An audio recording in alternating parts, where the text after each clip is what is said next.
It's in his name we pray. Amen. So this will probably be my last time getting up and speaking to each and every one of you as a student/youth group member. While I was thinking about what I wanted to speak about, I was troubled and didn't really know what to say. Do I talk about a particular Bible story that has impacted me over my life, or maybe something prolific I've learned over my 17 years at this congregation? One theme kept coming back to me, and it especially came back to me because I've struggled with it throughout my years of school and life, especially coming to the end of my school year and getting the quote-unquote senioritis. It's definitely kicked in, and I've started making excuses.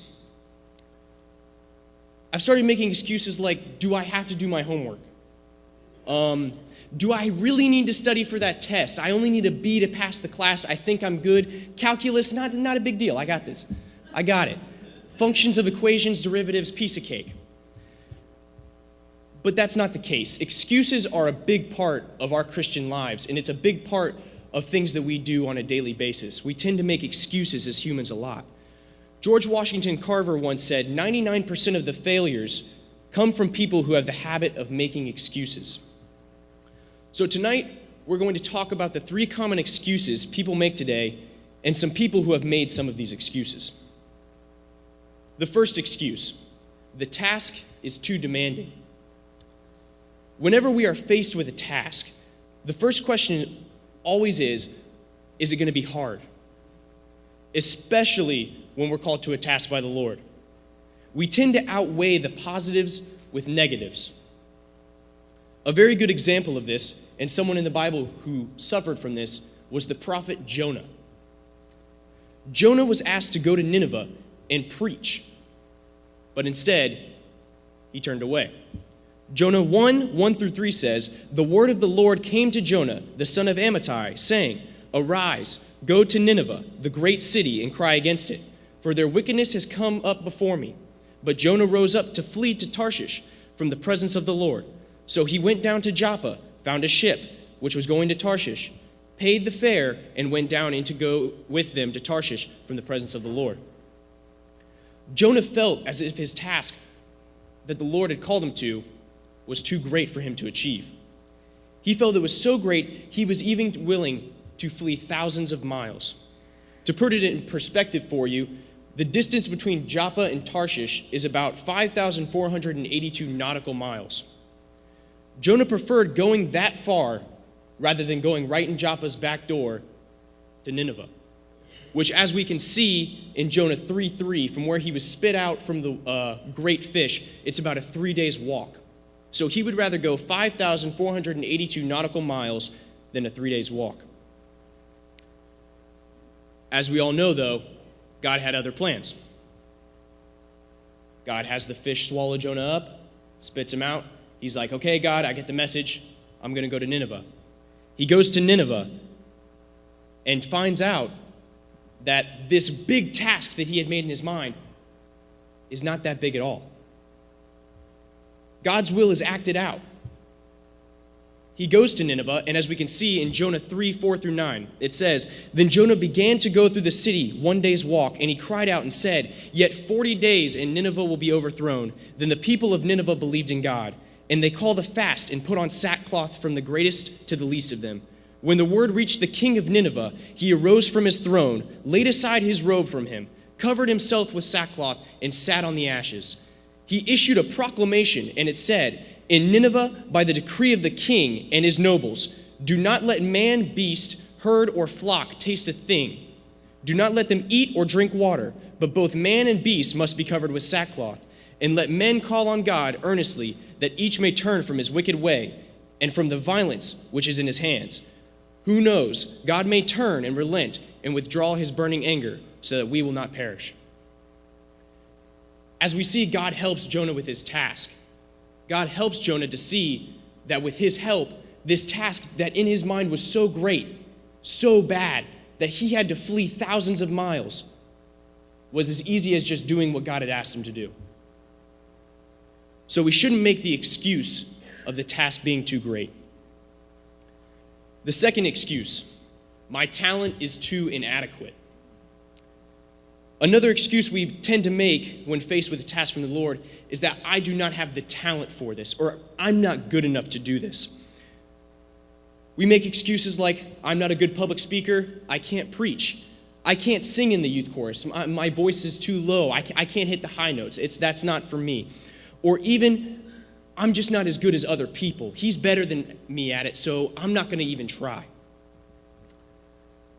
We tend to compare our talents to each other and put ourselves down because of it.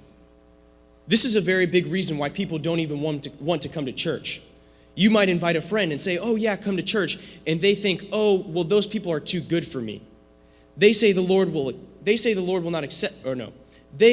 not accept me because of what I have done. An example of someone who thought this way was the man who was given 1 talent in the parable of the talents. This can be found in Matthew 25, 14 through 30, or it can be found in Luke 19, 12 through 27. But to sum up the story, a ruler is going away for a period of time. He gives 5 talents to one of his servants and says, go and do with the money as you will. The man who gets 5 talents goes and makes 5 more talents. He does the same with a man and gives him 2 talents. He therefore goes and brings back 2 talents. But then he gives one servant just 1 talent. And instead of going out and doubling that talent or making more, he was afraid. He buried it. He took his talent, he dug a hole, in my mind probably put it in the little napkin, put it in the ground, pushed the dirt over, and waited. He sat in fear. He sat in fear of what his ruler would do to him if he tried and failed. As we know, the ruler returns, sees the 5-talent man has got 5 more talents. Says, well done, my good and faithful servant. 2-talent man, same thing. Well done, my good and faithful servant. But to the man who had 1 talent, he says, you knew how I would judge you. You knew I would judge you in a strict way, and yet you still didn't try. The least you could have done is stuck it in the bank and at least gotten me some interest. But yet you put it in the ground and just let it sit. He was afraid. He was afraid of what the ruler would do, and the ruler judged him according to what he said that he would do. The first 2 men were confident in their ability and doubled their money. We cannot feel that we are inadequate because we have a God of mercy. We have a God of forgiveness. And if we know that we have a God of forgiveness and mercy, then why should we be afraid to try? Even though we might fail, we fail as humans a lot. Personally, I fail on a daily basis. But with God's help, I am not afraid to try. The Lord takes us. He uses the talents he has blessed us with. He knows what talents he's given you, and that's why he puts you in the positions to use that talent. He puts you in positions to use the talents that he has given you to further his kingdom and to better yourself. Even though you may think you are inadequate, the Lord puts you in the positions to use your talents. So we should never make the excuse that our talents are inadequate. The third excuse: do I have to go now? The final excuse when facing a task is the do I really have to go now mentality, or do I have to do it now? You can take this in many different ways. Whether that person is lazy and they're like, I'll get around to it later, and I can just do it later, and they feel that they're not prepared for the task, so they want to push it off. A perfect example of this type of excuse is Moses. We all know him as an early leader of the Israelites, the man who led the Israelites out of Egypt, brought them into the wilderness, led them for the first part of their campaign through the wilderness after they get away from Pharaoh. But in the beginning, he was the king of excuses. However, the Lord continued to tell him to go and bring the Israelites out of Egypt. Exodus 3:10 says, "Come now, therefore, and I will send you to Pharaoh, that you may bring my people, the children of Israel, out of Egypt." Overall, Moses ends up making 5 excuses about why he should not be the one to lead the Israelites out of Egypt. He could easily be attributed to any of the 3 excuses that I have stated tonight. As we see, however, his 5 excuses in the book of Exodus are, number 1, I am not qualified to fulfill my calling, which you can find in Exodus 3 and verse 11. Number 2, I lack knowledge to fulfill my calling, which can be found in Exodus 3 and verse 13. Number 3, I do not believe I can fulfill my calling, which can be found in Exodus 4 and verse 1. Number 4, this is not my calling, which can be found in Exodus 4 and verse 10. And then number 5, I do not want to fulfill my calling, which can be found in Exodus 4 and verse 13. He has 5 major excuses that he makes. I felt personally that all of these excuses can be wrapped up into the one excuse of, do I have to go now? Number 1 of his excuses, I'm not qualified to fulfill my calling.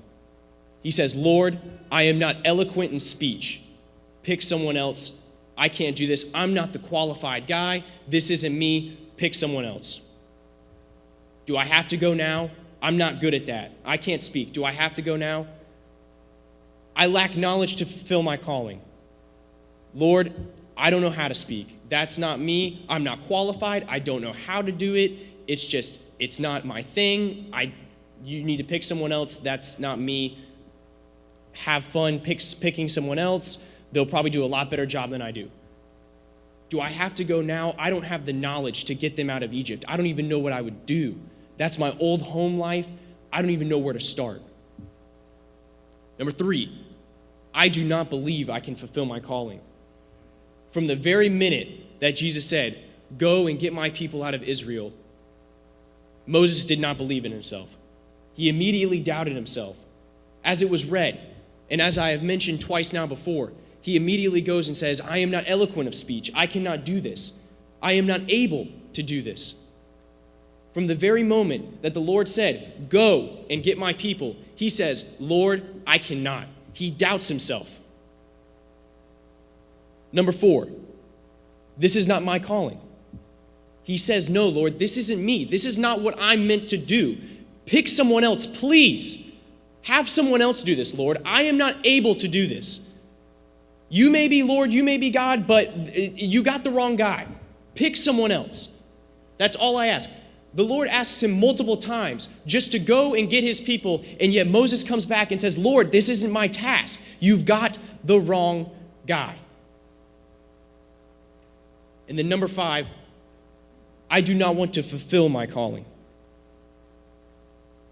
As I said, Moses denies the Lord multiple times.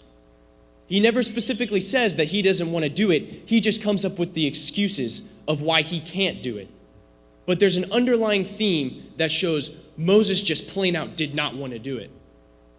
He didn't think he was capable. He didn't think he was qualified. He didn't think he was knowledgeable. He didn't think it was his calling. He just didn't want to do it. That is the bottom line. But as we know, the Lord had other plans for Moses. And as we see with all of these excuses that Moses had, we tend to put off what the Lord wants us to do. This is the do I have to do it now mentality. It's the mentality that there is always someone better, or there is always something holding me back from completing the task that the Lord has called me to. If God calls you to complete a task, you shouldn't ask, do I have to do it now? You should drop everything and do it. As we can see with other multiple examples in the Bible, Abraham, go to a land that I will show you, drops everything and goes. Follow me and be fishers of men. The disciples drop everything and follow Jesus. We should not make the excuse, do I have to do it now? But we should be like the disciples. We should be like Abraham. We should drop everything and go and do.